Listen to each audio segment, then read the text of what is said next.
deberá desembarcar estrictamente por número de fila, iniciando con los asientos al lado derecho del avión.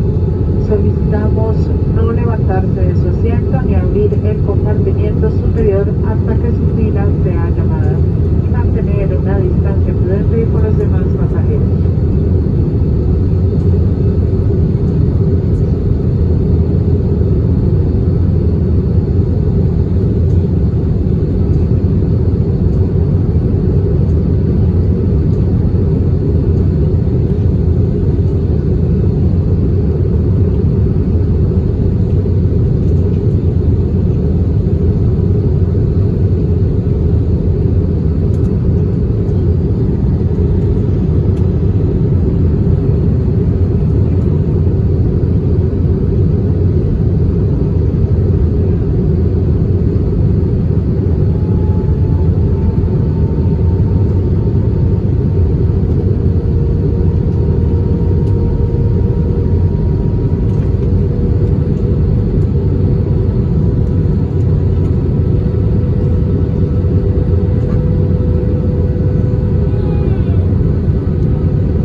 estamos en Bogotá. Por tu seguridad, estará sentado y con el cinturón abrochado. Revisa que el control remoto esté en su sitio y no te apresures a abrir los compartimientos hasta que el avión se haya detenido completamente, la señal del cinturón se haya apagado y tu fila sea llamada. Además, recuerda mantener una distancia prudente con los demás pasajeros. Nuestros compañeros en el aeropuerto te están esperando para asistirte en todo lo que necesites. Antes de irte, revisa que no olvides tus objetos personales en el avión. Ya puedes encender de nuevo tu celular. Para nosotros fue un gusto volar juntos y esperamos volverlo a hacer muy pronto. Gracias por volar con Avianca, estamos cambiando.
Martón.